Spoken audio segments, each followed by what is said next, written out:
Normal നൈറ്റീസിൽ തന്നെ variety നോക്കുന്നവരാണെങ്കിൽ ഈ video മിസ്സാക്കണ്ടാട്ട. ഈ വീഡിയോ ഫുൾ ആയിട്ട് കണ്ടോളൂ. 4 ടൈപ്പ് നൈറ്റീസ് ആയിട്ടാണ് ഞാൻ കാണിച്ചു തരുന്നത്. എല്ലാതും ഒന്നിനൊന്ന് മെച്ചാണ്. കളർ ആയിക്കോട്ടെ, സ്റ്റിച്ചിങ് ആയിക്കോട്ടെ, മെറ്റീരിയൽ ആയിക്കോട്ടെ, എല്ലാം അടിപൊളിയാണ് കേട്ടോ. ഇതിന്റെ സ്ലീവ് പഫ് സ്ലീവ് ആണ് വരുന്നത്. ഇലാസ്റ്റിക് കൊടുക്കാതെ ലൈസ് ഒക്കെ വെച്ചിട്ടാണ് കേട്ടോ സെറ്റ് ചെയ്തേക്കുന്നത്. പിന്നെ ഇതേ നമ്മുടെ സെന്റർ പോർഷനിലായിട്ട് ഫ്രില്ലും ചെറിയ രീതിക്ക് ഒരു ഫ്രില്ലും കാര്യങ്ങളൊക്കെ കൊടുത്തിട്ടുണ്ട്.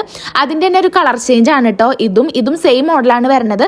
പക്ഷെ ഇതിന്റെ സ്ലീവ് ഇലാസ്റ്റിക് വെച്ചിട്ടാണ് ചെയ്തിരിക്കുന്നത്. അതുകൊണ്ട് തന്നെ അഡ്ജസ്റ്റബിൾ ആണ്, ഇടാനും നല്ല കംഫർട്ട് ആണ്, കാണാനും നല്ല ഭംഗിയുണ്ട് കേട്ടോ. ഇതിന്റെയൊക്കെ മെയിൻ ഹൈലൈറ്റ് ഇതിന്റെ റേറ്റ് തന്നെയാണ്. ഞാനിപ്പോ കാണിച്ച 2 എണ്ണത്തിനും വെറും 299 റുപ്പീസ് ഉള്ളൂ, പ്ലസ് ഷിപ്പിംഗ് ചാർജ് വരും. വുമൻസിറ എന്ന് പറഞ്ഞിട്ടുള്ള ഇൻസ്റ്റാഗ്രാം പേജിൽ നിന്നുള്ള ഫ്രോക്ക് നൈറ്റീസ് ആണ് കേട്ടോ ഇതൊക്കെ. ഇനി കാണിക്കാൻ പോകുന്നത് 2 ടൈപ്പ് ഫ്രോക്ക് നൈറ്റീസ് ആണ് കേട്ടോ. ഫസ്റ്റ് വൺ വന്നത് ഇതാണ് കേട്ടോ. ഇതിന്റെ അടിഭാഗത്തായിട്ട് ഇത് ഫ്രില്ലും കാര്യങ്ങളൊക്കെ കൊടുത്തിട്ടുണ്ട്. പിന്നെ സ്ലീവ് വരുന്നതും ചെറിയ ടൈപ്പ് ഒരു വെറൈറ്റി പഫ് സ്ലീവ് ആണ് കേട്ടോ വരുന്നത്. മെറ്റീരിയൽ ക്വാളിറ്റി പറയാണ്ടിരിക്കാൻ വയ്യ, സൂപ്പറാണ്. സ്റ്റിച്ചിങ്ങും അടിപൊളിയാണ് കേട്ടോ. പിന്നെ ഇത് എനിക്ക് ഏറ്റവും കൂടുതൽ ഒരു വെറൈറ്റി ആയിട്ട് തോന്നിയത് ഇതാണ് കേട്ടോ. ഇത് നമുക്ക് ഫ്രോക്ക് നൈറ്റി ആയിട്ട് പറയാൻ ഒരിക്കലും പറ്റില്ല. നമുക്ക് പുറത്തേക്കൊക്കെ പോകുമ്പോൾ വെയർ ചെയ്യാൻ പറ്റിയതാണ്. അപ്പൊ ഞാൻ ഈ ലാസ്റ്റ് കാണിച്ച 2 എണ്ണത്തിന്റെ റേറ്റ് 340 റുപ്പീസ് ആണ്, പ്ലസ് ഷിപ്പിംഗും വരും കേട്ടോ. അപ്പൊ ഇത് വാങ്ങണം എന്നുള്ളവർക്ക് ഞാൻ അവരുടെ ഇൻസ്റ്റാഗ്രാം പേജ് നമ്മുടെ വീഡിയോയിൽ കൊളാബ് ചെയ്തിടാം, ഡിസ്ക്രിപ്ഷനിൽ കൊടുക്കും ചെയ്യാം. അവരെ ഫോളോ ചെയ്തിട്ട് പേജ് ഒന്ന് വിസിറ്റ് ചെയ്യുകയാണെങ്കിൽ നോക്കി ഇതിനൊക്കെ അടിപൊളി കളക്ഷൻസ് അവരുടെ പേജിൽ കാണാം.